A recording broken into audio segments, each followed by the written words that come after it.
Cuidado nas escolhas. Tem caminhos para a vida e tem para a destruição. Parte 34, dia 27/8/2024. Em parte por causa das várias durações da vida dos homens e das mulheres, em parte porque alguns são tão felizes que são mais facilmente convertidos do que outros. Quais duas coisas fazem um comprimento desigual do caminho? Mas mais longo ou mais curto, consiste em duas partes. O caminho da mortificação, Romanos 8,13.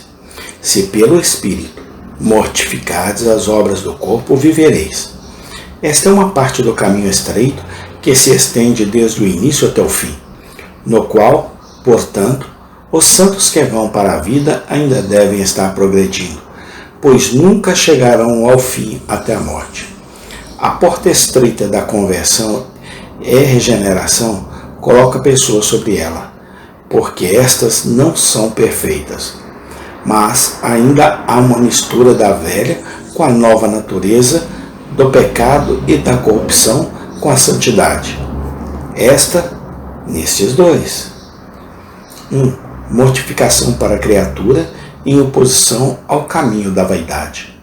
Isso começa na vinda da alma a Cristo, Jeremias 16:19, e deve ser continuada por toda a vida do crente depois. Cânticos 4:8, até que ele esteja fora do alcance de um mundo ilusório e encantador, não mais se comove com seus sorrisos ou carrancas. Paulo estava naquele caminho quando disse, Gálatas 6,14, Deus não me permita que eu me glorie, exceto na cruz de nosso Senhor Jesus Cristo, por quem o mundo está crucificado para mim e eu para o mundo. O Senhor conduz seu povo nele por meio de ordenanças, dando-lhe visões vivas da vaidade e do vazio da criatura no copo da palavra, sacramentos, oração, meditação e etc., por providência, pondo fel e absinto nos seios da criatura, até que o crente seja como uma criança desmamada. Salmo 131. 2. Mortificação ao pecado, em oposição ao caminho da beleza que os pecadores não regenerados andam. Romanos 6, 6 e 7. Isso é tirar a boca do gosto dos prazeres do pecado, morrer para ele, arrancar diariamente as ervas daninhas do pecado que crescem no solo de um coração mau, e atinge todo o corpo dos pecados da carne, se for uma mortificação genuína. Colossenses 2:11. Se alguém é conhecido e poupado, não é uma verdadeira mortificação. O homem está no caminho da morte e da destruição, como um navio afundando, onde um vazamento é negligenciado para ser corrompido.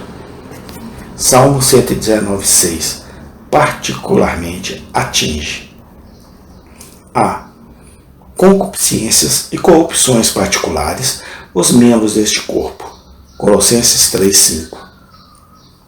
Mortificai, pois, os vossos membros que estão sobre a terra: fornicação, impureza, afeição desordenada, má concupiscência e avareza, que é a idolatria.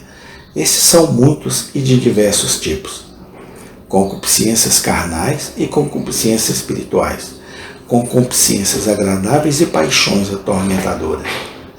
Todos vêm sob o nome de concupiscências mundanas, que o Evangelho ensina a negar os desejos.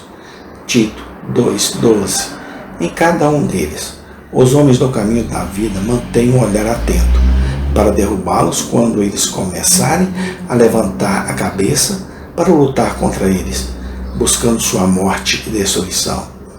De uma maneira especial, aquela luxúria em que se é mais viciado, comumente chamada de predominante, seja o pecado que é a constituição, ou chamado as circunstâncias, ou qualquer coisa que seja, torna mais fácil atacá-lo. Hebreus 12:1, que deve ser modificada. Embora seja tão difícil de cortar, quanto arrancar um olho direito ou cortar a mão direita. Mateus 5, 29 e 30. E ninguém pode provar esse mesmo no caminho estreito, sem a mortificação disso. Salmo 18, 28. E podemos julgar nosso progresso pelo caminho estreito, pelo nosso progresso nisso. B. O pecado de nossa natureza, o próprio corpo do qual essas consciências particulares são os membros, chamados de carne. Gálatas 5, 24. Essa disposição pecaminosa que nasce conosco, tornando-nos propensos ao mal e avessos ao bem, pronto para aceitar as tentações do pecado, difícil de ser levado ao nosso dever, retendo rapidamente as más impressões feitas e deixando as boas escaparem facilmente.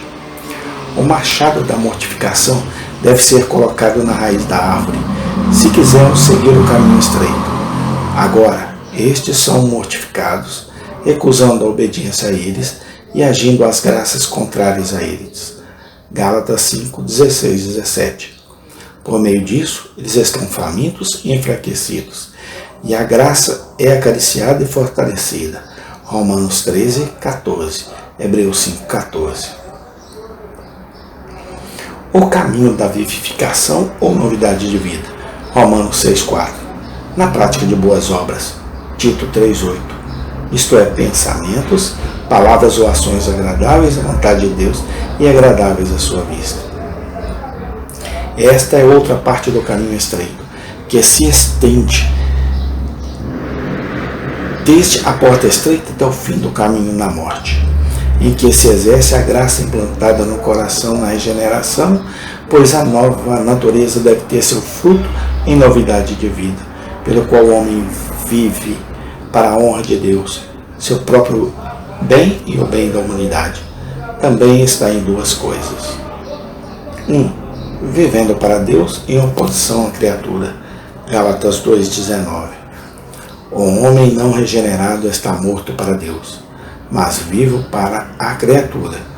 Todos os movimentos internos de sua alma são para a criatura, não para Deus.